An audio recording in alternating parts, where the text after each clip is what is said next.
know this next house is going to be just perfect. You hear that, hon? I'm so excited.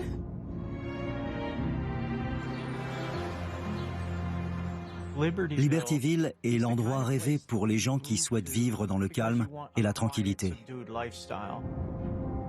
Quand Andrew Janas cherche la maison idéale pour sa famille, il s'intéresse vite à cette ville de banlieue huppée.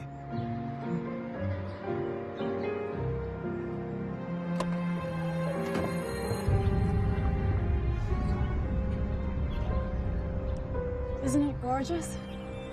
Just wait until you see the inside.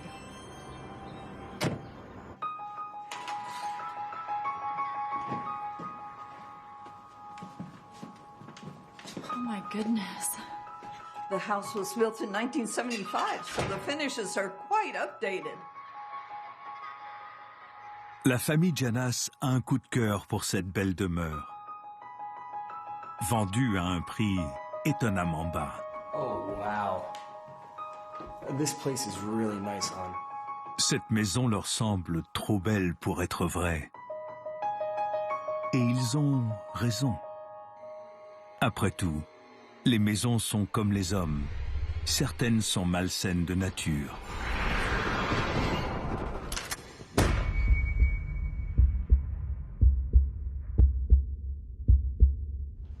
Shall we look at some of the other rooms now?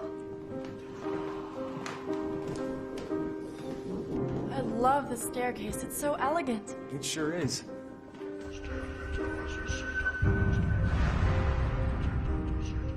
C'était une très belle maison. Il y avait des arbres ainsi qu'un ruisseau qui longeait la propriété. How many bedrooms does it have? 13. Wow. C'était une très grande propriété, avec plein de chambres. Et même si c'était à 1 heure de Chicago, mon père aimait y revenir après sa journée de travail. And this would be your master suite. Oh, wow. This is just what you wanted. It's beautiful. C'est apparemment une maison de rêve. Mais les chambres spacieuses et le beau plancher luisant cachent un funeste secret. Il s'était passé des choses dans ces murs, des choses vraiment affreuses. Les crimes commis dans cette maison figurent parmi les plus violents dans l'histoire de cette communauté.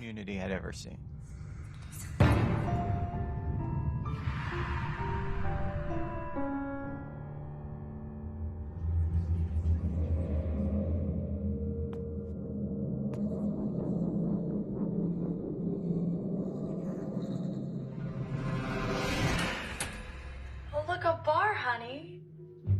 Perfect for you. Le passé sordide des lieux n'empêche pas les Janas d'acheter ce manoir. What do you think, honey? It's just perfect. I love it. We'll take it. Excellent. Je pense que mon père n'a jamais été gêné par ces histoires de meurtre.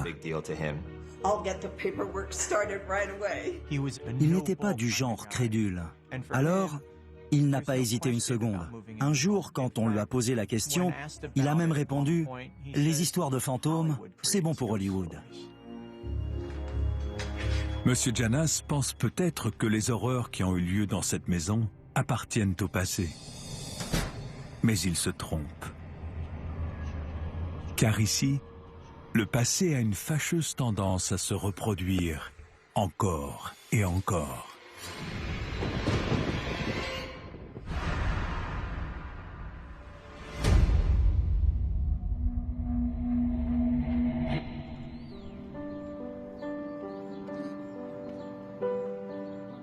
Le manoir avait été construit en 1975 par Bruce et Darlene Rouse. Bruce était à la tête d'un empire qu'il avait forgé en ouvrant une station-service après l'autre, puis en investissant dans le secteur de la télévision câblée. Bruce et Darlene Rouse étaient ensemble depuis le lycée. Ils étaient issus de cette communauté. Mariés à 20 ans, ils avaient décidé de rester à Libertyville et d'y fonder leur famille. Oh, you are awesome. Thank you so much. Pendant que Bruce était très occupé par ses nombreuses affaires, Darlene élevait leurs 3 enfants. Kurt, 19 ans, Robin, 16 ans, et Billy, 15 ans. Leurs enfants avaient absolument tout pour réussir. Ils ont fréquenté les meilleures écoles. Kurt s'est illustré dans l'équipe de football américain du lycée. Et forcément, Billy était censé montrer l'image d'un enfant qui était né pour réussir. Robin, honey, can you come over here, please? Mais Robin, leur seule fille, tient une place à part dans la famille. Honey, we have a surprise for you. What is it? Well, you've been such a sweetheart lately, we thought we would get you this. Bruce Raus adorait sa fille. Quand elle voulait faire les boutiques, il lui laissait 2 cartes de crédit. It's beautiful. And Daddy picked it out all by himself for his little princess. Can we put it on now? Sure. Il était fou d'elle. Thank you. You're welcome. I love it. La famille Raus vivait littéralement le rêve américain. Ils avaient tout pour eux. Pendant les premières années, le manoir tolère ses occupants.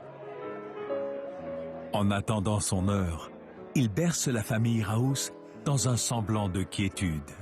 De l'extérieur, les Raus semblaient être une famille très heureuse. Ils menaient une vie parfaite, dont tout le monde pourrait rêver. Mais entre ces murs, tout n'est pas aussi parfait qu'il n'y paraît. Kurt avait des problèmes avec la discipline. Il consommait apparemment du cannabis.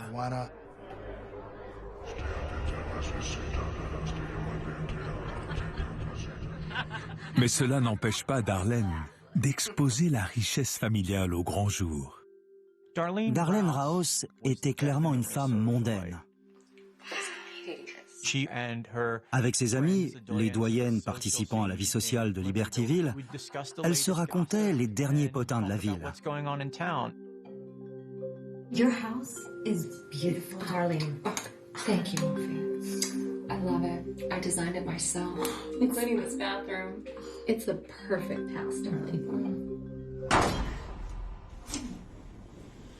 But it does tend to get a little drafty. I might have to do something.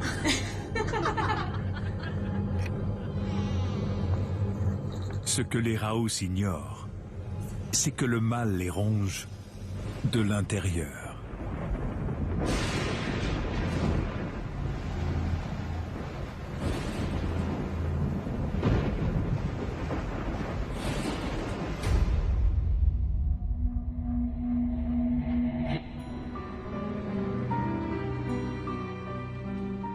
Le soir du 5 juin 1980, il y avait littéralement de l'électricité dans l'air.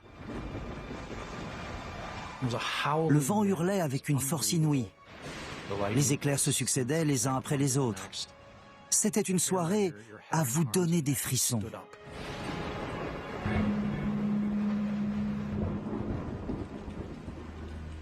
Il y avait de quoi se cacher sous sa couette. C'était vraiment effrayant. Si les Raus pensent qu'ils sont à l'abri dans leur maison, ils se trompent.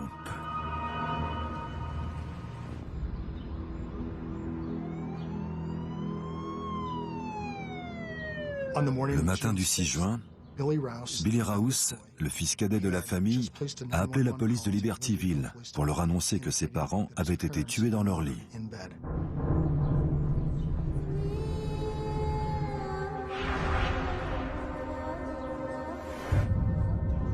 Quand la police est arrivée sur place, ils se sont rendus dans la suite parentale.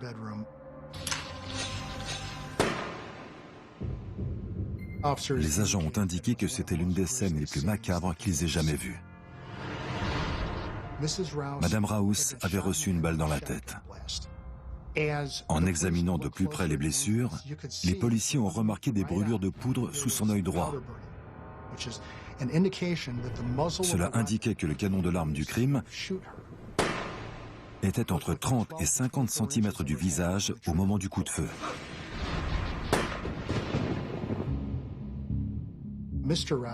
En plus du coup de fusil qui lui avait pulvérisé la mâchoire, Bruce Raus avait aussi été frappé violemment au visage, juste au-dessus du sourcil droit, et avait reçu 5 coups de couteau en plein cœur.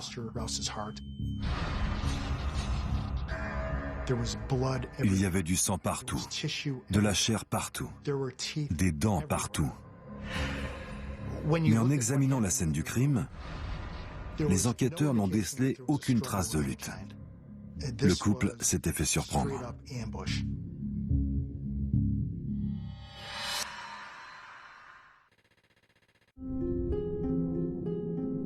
Certains disent qu'il ne peut y avoir de famille sans maison. Mais aux abords de Libertyville, dans l'Illinois, se trouve un manoir dans lequel une histoire de famille s'est brutalement achevée.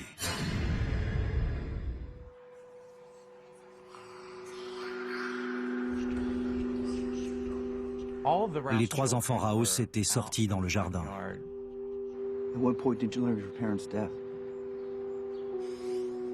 Ils étaient profondément choqués. Did you see anyone you didn't know? Did anything happen last night that was unusual? No. I mean, it was just like any other night. Quand les policiers ont interrogé les enfants, ils n'ont rien trouvé de suspect.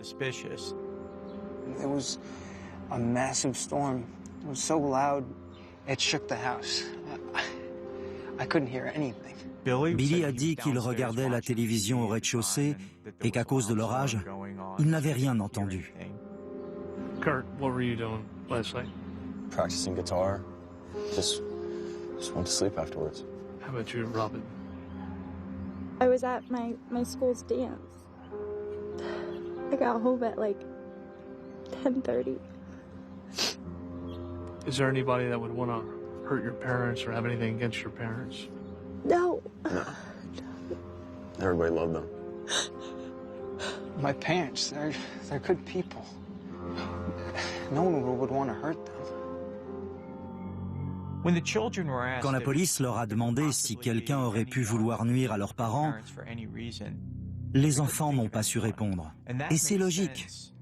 Quand on sait que Bruce et Darlene Raus étaient appréciés et respectés dans leur communauté. Quand on rassemble tous ces éléments, les conditions climatiques, les voisins qui n'avaient rien vu, il n'y avait aucun indice susceptible de nous orienter vers un suspect ou un mobile. Les enquêteurs étaient totalement dans l'impasse. C'était une enquête particulièrement compliquée.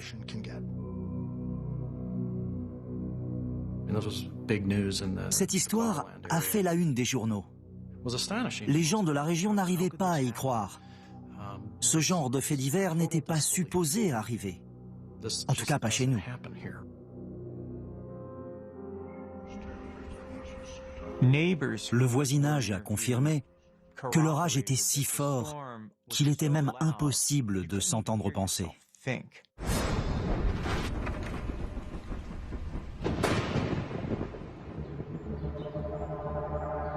Dans la maison des Raus, les enquêteurs cherchent des indices et découvrent que ces murs cachent bien des secrets.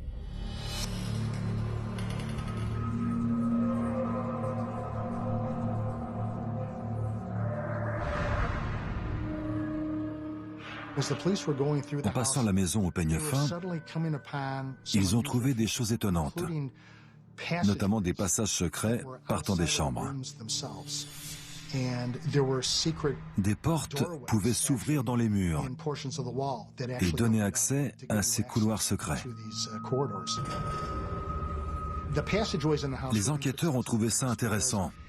Ils avaient peut-être permis au tueur d'atteindre son objectif sans se faire repérer. Ici, un tueur peut littéralement passer à travers les murs. C'est comme si ce manoir avait été construit pour faciliter les meurtres. Il n'y avait aucun signe d'effraction et aucun objet de valeur n'avait été volé. Le portefeuille de Bruce Rouse contenait même $300, ce qui excluait la thèse du cambriolage. Les armes du crime n'ont pas été retrouvées. Ni le fusil, ni le couteau. La police scientifique a examiné chaque centimètre carré de cette maison. Mais ils n'ont trouvé aucun indice, aucun élément qui les mette sur la piste de celui ou celle qui aurait pu commettre ce crime.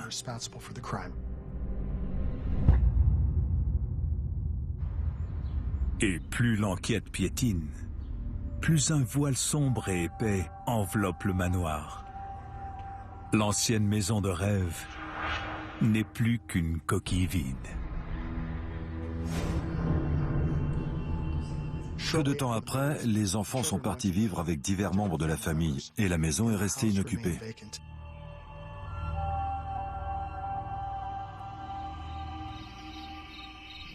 Inoccupée par l'homme, peut-être, mais la mort rôde toujours sous son toit.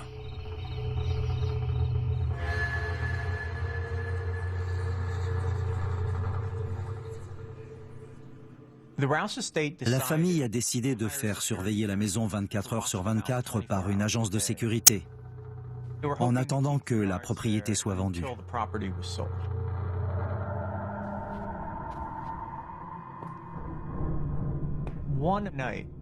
Un soir, l'un des vigiles faisait sa ronde.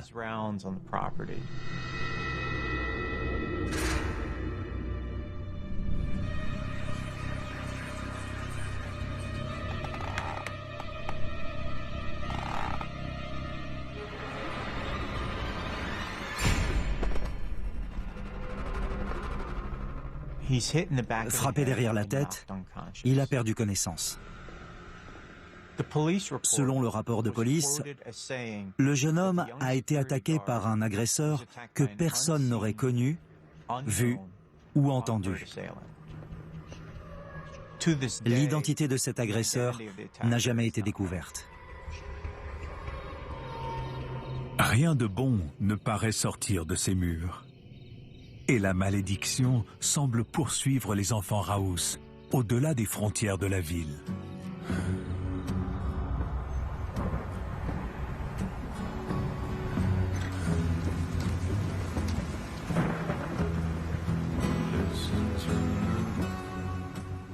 Quelque temps après les meurtres de Bruce et Darlene Rouse, une autre tragédie a frappé cette famille.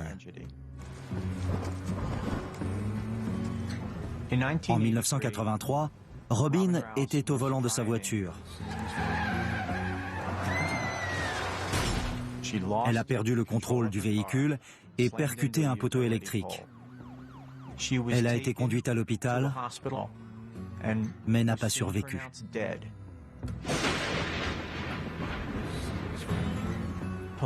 Après une enquête rapide, la police en a conclu que c'était un simple accident de la route.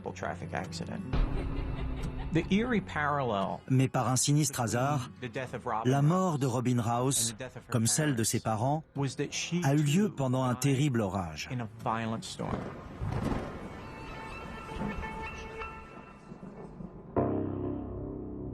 S'agit-il d'une simple coïncidence? Ou bien une force maléfique est-elle à l'œuvre? Les habitants de la communauté ont trouvé ça étrange et angoissant. Ça les a tout de suite replongés dans l'atrocité des événements qui s'étaient déroulés dans le manoir des Rouse. À présent, tout le monde à Libertyville se posait les mêmes questions. Qu'est-ce qui ne va pas avec cette maison? La famille Rouse, victime de 2 tragédies coup sur coup, est-elle maudite? Très vite, cet endroit a été surnommé le manoir de la mort.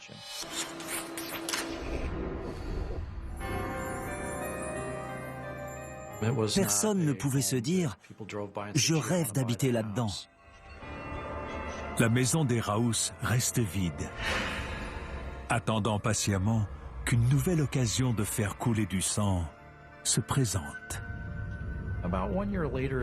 Environ un an plus tard, j'étais sur ma moto dans mon jardin et j'ai vu des limousines garées devant la maison des Rouse. Que faisaient ces voitures ici? Tout le monde à Libertyville savait ce qui s'était passé à cet endroit et personne ne voulait avoir quoi que ce soit à faire avec cette maison. Pourtant, si la plupart des acheteurs n'envisagent même pas de visiter cette maison, d'autres sont attirés par l'atmosphère funeste qui s'en dégage.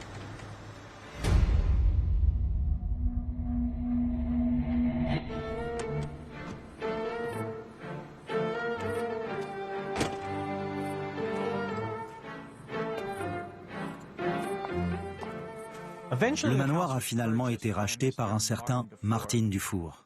Ce dernier possédait plusieurs établissements de striptease, non loin de là, dans le comté de Lake.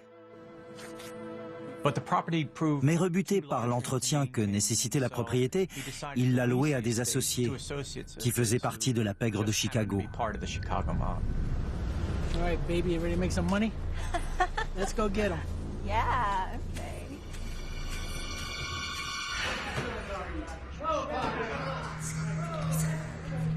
La mafia et la maison vont bien ensemble. Ces murs cachent de sombres secrets, tout comme ces hommes.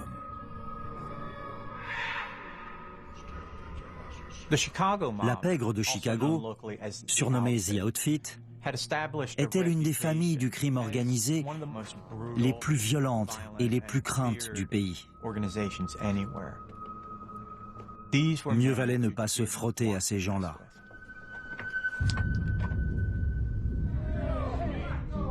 The Outfit a décidé d'investir $50 000 pour transformer cette maison en casino. Bientôt, les truands de Chicago arrivent en masse dans le casino, les poches pleines de billets verts.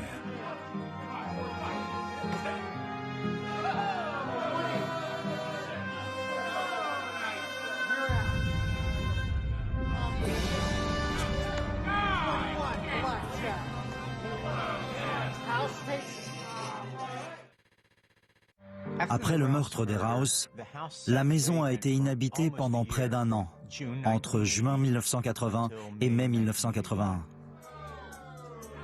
La principale source de revenus du casino venait du premier étage. Mais de toute évidence, The Outfit y gérait d'autres activités lucratives, dont la prostitution. Il se passait des choses malsaines dans cette maison. Le manoir se délecte des exactions de la pègre et attend sagement l'heure où il pourra jeter son voile funeste sur ses occupants.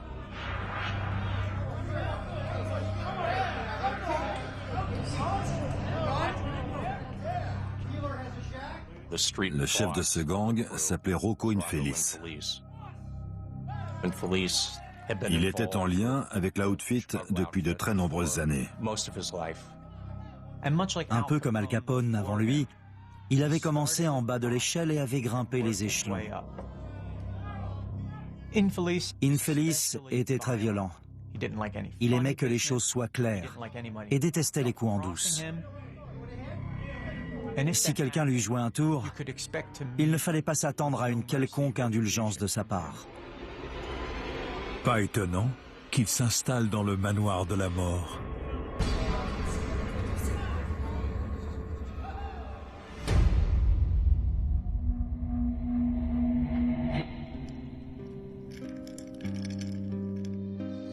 Infelice soupçonnait Robert Plummer, l'un de ses bookmakers, de donner des informations aux forces de l'ordre. You asked to see me, boss? I need you to do me a favor. Come on in. Your buddy Plummer. I need you to invite him over to the casino. Pour Infelice, c'était l'occasion de marquer le coup. Il a dit à William Jaoda, un autre bookmaker, de faire venir son collègue au casino et de le conduire à l'étage. Whatever you want, boss. Oh, and Jahoda, make sure to tell Plummer to keep his visit here to himself. Understood? Understood.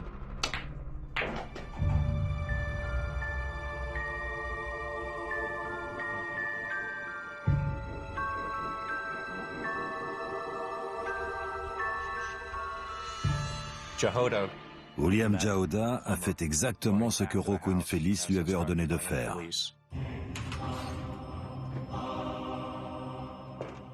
Il a fait rentrer Robert Plummer dans la maison. Good to see you. Come this way, I want to show you something. Oh, okay. Puis ils se sont dirigés vers le premier étage.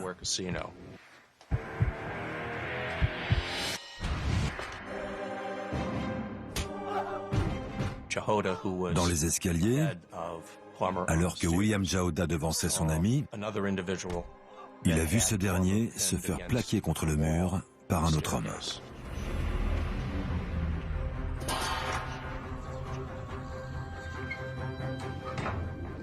Il s'est caché dans la salle de blackjack. Quelques minutes plus tard, en sortant, il a vu Infelice. Le chef lui a dit « Si quelqu'un entre dans cette maison, il subira le même sort. »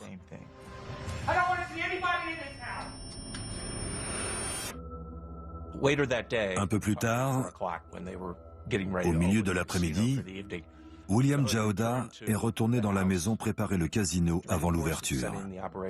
Il a discrètement examiné l'endroit de l'escalier où Robert Plummer s'était fait coincer. D'après son témoignage, le mur avait été lavé et la moquette en dessous était encore humide.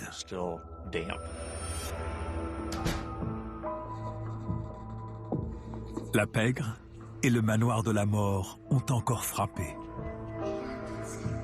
Robert Plummer a brutalement perdu la vie derrière ses portes closes.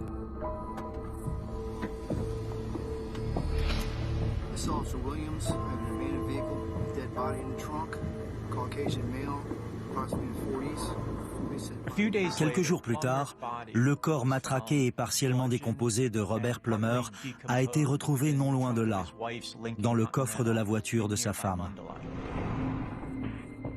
On ne saura jamais qui a tué Robert Plummer. Mais une chose est sûre, il est mort dans cette maison. La police a fini par avoir suffisamment de preuves pour fermer le casino.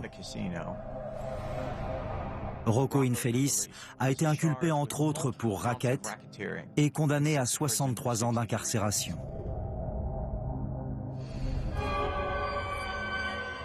Si cette affaire a trouvé son dénouement, une autre est restée mystérieuse pendant près de 15 ans.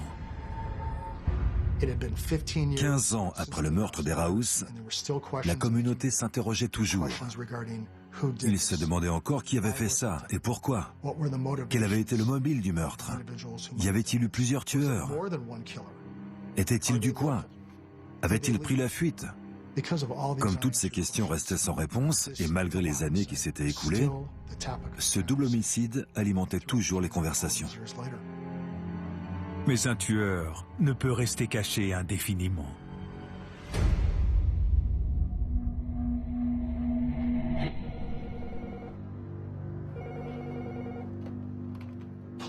La police de l'Illinois a appris que Billy Raus avait été arrêté pour braquage de banque à Key West, en Floride.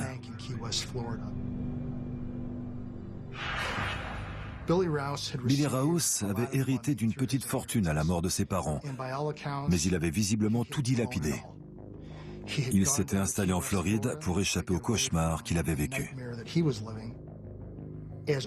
Alors que son héritage partait en fumée, un autre facteur a joué un rôle important. Il est devenu alcoolique. Il a même avoué plus tard à la police qu'il utilisait chaque dollar qui passait entre ses mains pour s'acheter de l'alcool. Lors de sa garde à vue en Floride, il a avoué détenir des informations sur le meurtre de ses parents.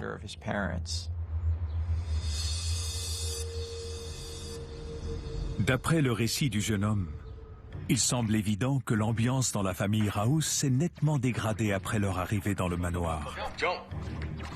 Really? Shut up. Yeah, it's because I set you up for that. I can't even see where I'm going right now. What are you doing? Oh my gosh, this is the middle of the day! Where did you get these? What are these? La vie de la famille Raus n'était pas aussi parfaite que ce que pouvait penser la communauté. Billy et Kurt avaient commencé à consommer de la drogue. And you're drinking? What is wrong with you? Hello? Hello? What kind of an example are you setting for your brother? Ils avaient également des fréquentations qui ne plaisaient pas à leurs parents. Billy a dit à la police que sa mère n'était pas du tout concernée par ses deux fils. Elle ne s'intéressait pas à lui et refusait de lui parler.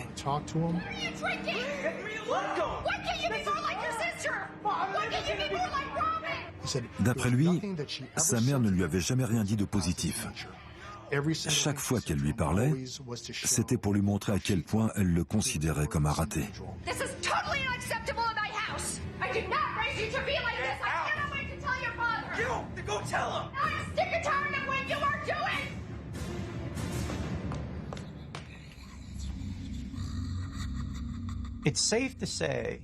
De toute évidence, la situation de cette famille était plus triste que ce qu'elle voulait bien laisser paraître. Il y avait de vives tensions et des dysfonctionnements que personne ne pouvait soupçonner.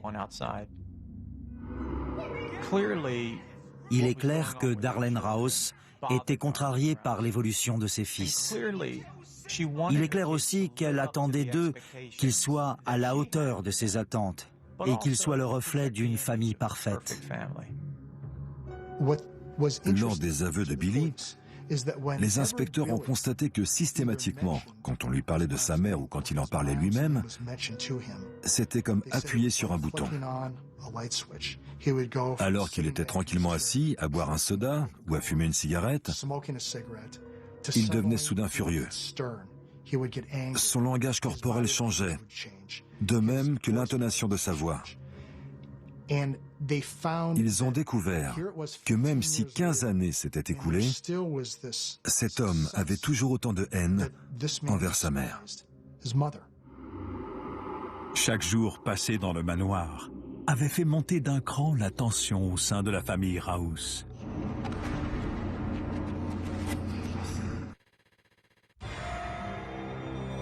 La plupart des maisons n'ont jamais connu de meurtre. Mais aux abords de Libertyville, il en est une qui en a vécu 3 depuis sa construction, 7 ans auparavant. Tout a commencé avec la mort violente des époux Raus. Billy Raus a commencé à parler aux autorités avec un langage vulgaire.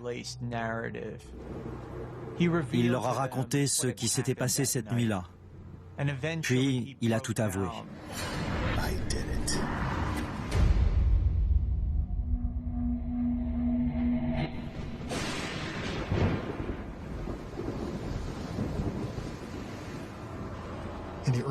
Il est très tard quand Billy rentre chez lui. Il a bu avec un ami. Oh, Billy. Where have you been? Answer me. I've been waiting for you all night. Elle lui dit, regarde-moi dans les yeux. Ils sont vitreux. Fais-moi sentir ton haleine. You've been drinking again. What is wrong with you? You're gonna end up a bum just like your brother. I am so done. You're done? You're done? I'm done. I'm talking to your father and your ass is going to military school in the morning.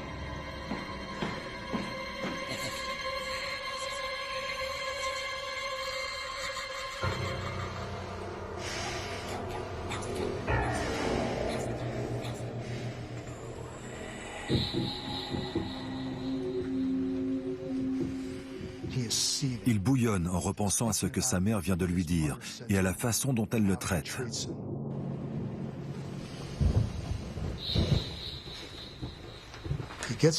Il se lève alors et ouvre une armoire qui contient les armes à feu de son père.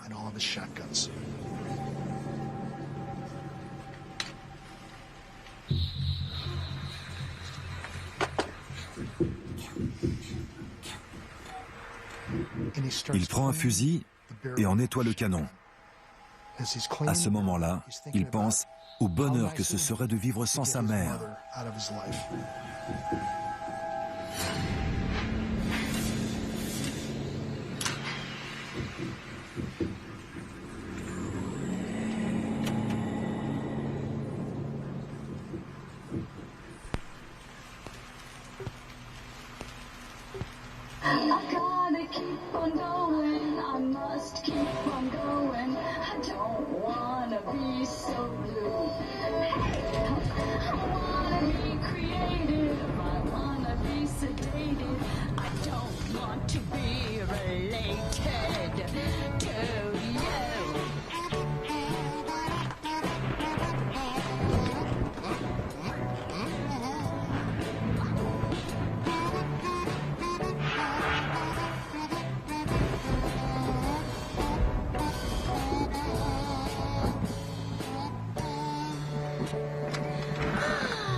Billy a été jugé dans l'Illinois pour le meurtre de son père et de sa mère.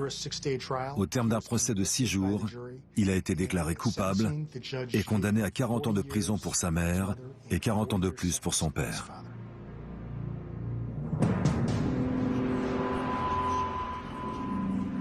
Pourquoi cette maison semble-t-elle réveiller des pulsions extrêmes à répétition?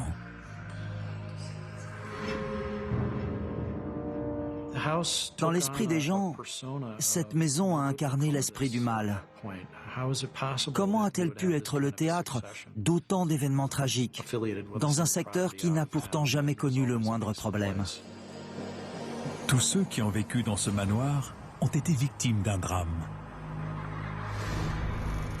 Et si ces derniers occupants, la famille Janas, n'a déploré aucun incident pendant de nombreuses années, ils vont constater à leurs dépens que cette maison a un dernier tour dans son sac.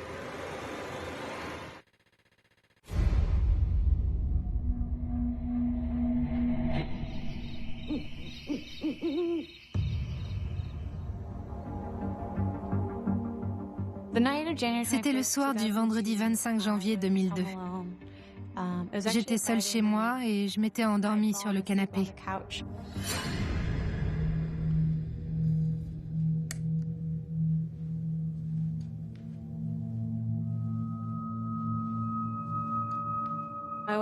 Quand je me suis réveillée, je suis montée à l'étage pour réviser mes cours.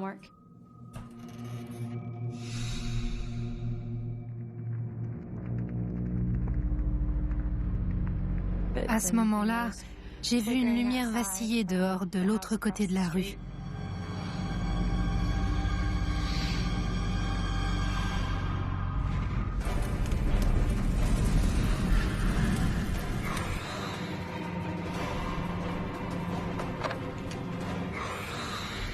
Je me suis tout de suite demandé s'il y avait du monde dedans. My neighbor's house is on fire. There are 4 people inside. I have no idea if they made it out. Please, hurry.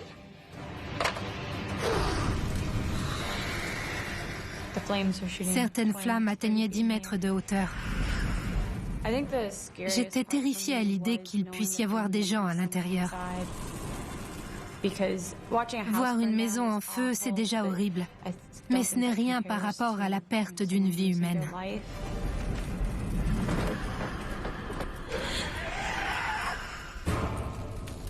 Le manoir de la mort emporte-t-il avec lui ses dernières victimes?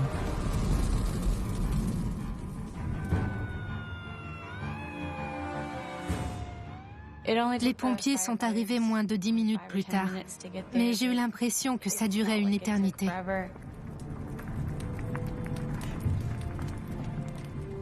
Je faisais les 100 pas, je me sentais si impuissante. Je ne pouvais rien faire.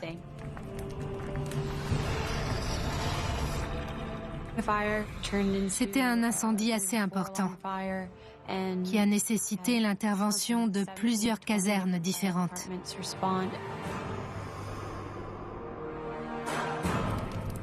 Mais si le manoir avait l'intention de tuer, il ne l'a pas fait au bon moment.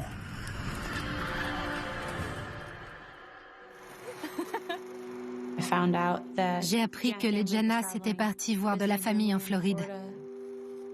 J'ai été vraiment soulagée. La famille Janas a eu de la chance, même si personne ne sort totalement indemne de cette maison. Quand le feu a été circonscrit, aucune brique de la maison n'avait été épargnée. Tout était brûlé, carbonisé, détruit. Il ne restait plus rien du grand et beau manoir. Quand on nous a annoncé la nouvelle, mes parents ont été très contrariés. On avait beaucoup de jolis meubles et de jolies choses, et tout est parti en fumée. Les Janas ont peut-être tout perdu, mais ils peuvent s'estimer heureux d'avoir survécu à cette maison. Les causes de l'incendie demeurent inexpliquées. Une enquête a été menée, Mais comme ni la police ni les pompiers n'ont réussi à déterminer ce qui avait provoqué le feu, les autorités en ont déduit que ce n'était pas un incendie criminel.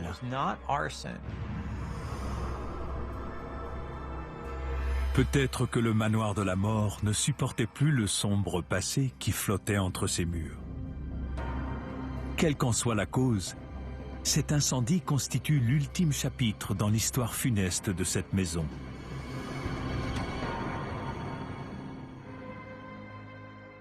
Pour ceux d'entre nous qui connaissaient cet endroit depuis sa création, sa destruction par les flammes a eu quelque chose de juste.